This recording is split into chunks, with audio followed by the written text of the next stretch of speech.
Hello everyone, it's Cleo here, and today we're going to be talking about the new My Little Pony comic series. This is just called My Little Pony, and it is basically for the reboot of G5. We're up to issue 2 now, and the plot definitely thickens at this point. Now, I could describe in my own words what happens, but thankfully, MyLittlePonyFandom.com has got a synopsis for me right here, and then I'll give my thoughts after it. Obviously, fair warning, if you haven't read this and want to read it, these are going to be massive spoilers, so go back now, this is your warning. If you don't want spoilers, don't listen.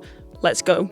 Sunny Star Scout and her friends search for the Pegasus Unity Crystal after a thief leads them to the gate of the Ancients and the old city of Canterlot beyond, which Sunny has long dreamed of finding, and they find Izzy Moonbow eating centuries-old donuts in an abandoned donut shop. When they go to investigate the royal castle, they suddenly fall through trapdoors into the catacombs below. In the caverns underneath Canterlot Castle, the main five find a banquet table set specially for them, and their host appears out of the shadows, the Draconequus Discord, old and grey after many years of age. Sunny is awestruck to meet a creature so legendary, and she asks about the missing Unity Crystal. Discord explains that long ago, he, Twilight Sparkle, Fluttershy, Rarity, Pinky, Rainbow, and Applejack protected and brought harmony to Equestria. One day, however, a mysterious and sinister pony appeared and started sowing disharmony by turning the pony races against each other, convincing each race to lord their magic over the others. Soon the ponies became divided and distrustful of each other, eventually resulting in a terrible calamity. The main six were able to prevail in the end, and in order to prevent the pony races from using their magic against each other again, Twilight gathered all the magic in the world and created the Unity Crystals, ensuring that magic would be kept alive as long as ponies lived in harmony. When Discord suggests that a society without magic might be more peaceful than one with magic, Sunny realises that he stole the Pegasus Crystal. Discord explains that when Sunny and her friends reunited the crystals and brought magic back, he feared ponies would use magic against each other again, and took the crystal to stop it from happening. He then lured the main five to Canterlot to decide whether or not magic should remain in Equestria. Though Sunny, Hitch, Pip and Zip agree that magic should be accepted and embraced, Discord notices Izzy having reservations after her friend left her behind in the previous issue. Viewing magic as a source of conflict, Discord decides to destroy the Pegasus Crystal and ensure magic's destruction, and after incapacitating Sunny and her friends, he leaves to search for a way to do so. And that's where we're up to with the story. Now obviously, for first thoughts here, this is a lot more interesting than the Make Your Mark special was, and definitely a lot more interesting than the webisodes. So the writers of the comics are getting that right. Definitely, 100%. This is vastly more intriguing and definitely more in line with what people wanted from the TV shows. So it is just a shame it's been delegated to the comics. The question this raises is Discord telling the truth? Is it in fact Twilight who created these crystals, who wanted to control everybody? Is this true, or is he making it up? I think, at very least, most of it must be true. It's not really framed in a way that would make any sense for him to be lying about everything. There might be a little bit of untruth in there, but we already know that he is kind of lying about him being one of the best friends of the main six. That's not the truth. We know from the cartoon that wasn't the truth. So I feel like that's the main part of the lie he's telling, not really the part about what happened with the crystals. He really has no reason to say Twilight invented those, when really she didn't. So clearly, I think we can say he is telling the truth. Twilight did create the crystals herself, and probably, yes, for the reason that Discord is stating, which seems a little odd, but more importantly, how on Earth, or how in Equestria, did this random unicorn pony manage to make these ponies hate each other when previously their relations were absolutely fine? That's my question.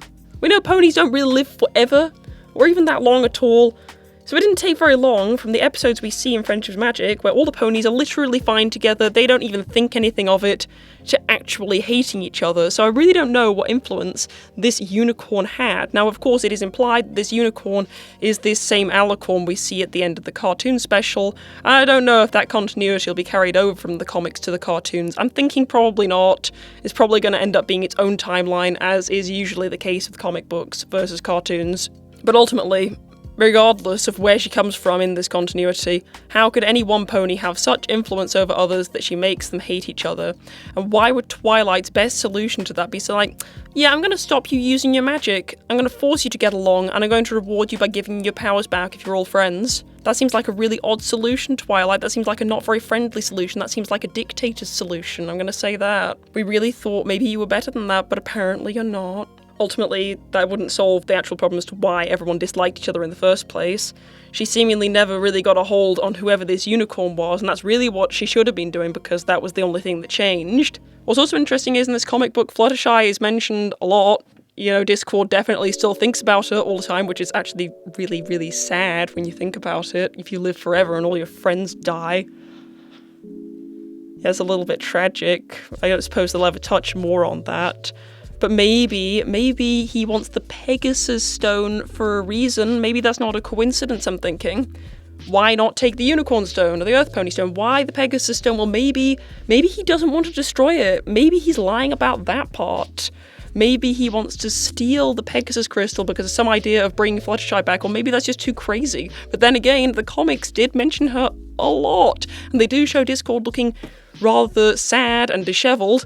Kind of depressed looking. I'm not quite sure why Discord has aged this much. Maybe it's just symbolic, you know, with his magic he can make himself look however he wants, so maybe it's just another symbol of his mourning of poor dead Fluttershy, which is, it's dark. And now he just lives underneath Canterlot all alone, thinking about how to ruin people's lives. Well, that's really sad. He went through all that character progression for, I guess, absolutely nothing.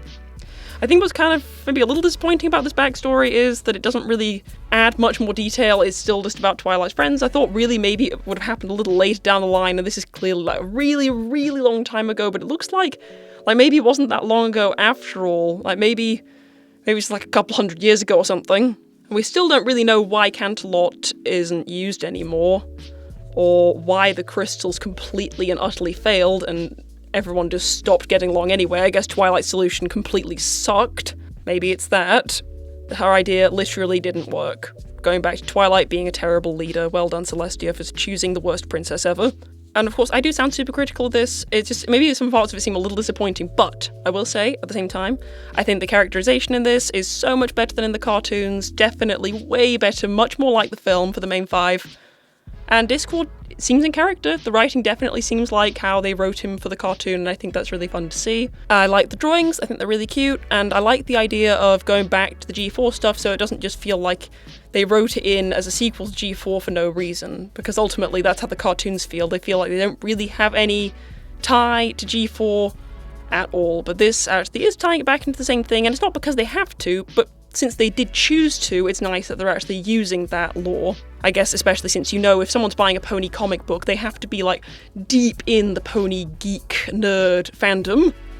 So they probably will already know about Canterlot, whereas I guess people watching the YouTube shorts maybe wouldn't have all that knowledge necessary to understand that much detail. But yeah, I absolutely do wish they made this storyline for the TV show instead of just delegating to the comic book. I would have enjoyed it a lot more. I know all of my viewers would have enjoyed it a lot more, but I guess it's not just for us. I'm definitely interested to see what happens next, and I'll be looking out for the next issue. Not quite sure when it's out, but I will update you when it does come out, and we'll talk about the updates on the story. Anyway, more importantly than my thoughts, I would love to know what all of you think. Do you think this is just how they're saying it is? Do you think there's more to this story that's going to be revealed? What do you think Discord wants to destroy the magic for, really? Do you think he's telling the truth about his motivations? I don't think so, but I'd love to know what everybody thinks here. And as always, if you enjoyed this video, please don't forget to give it a like and subscribe for more. Thanks for watching.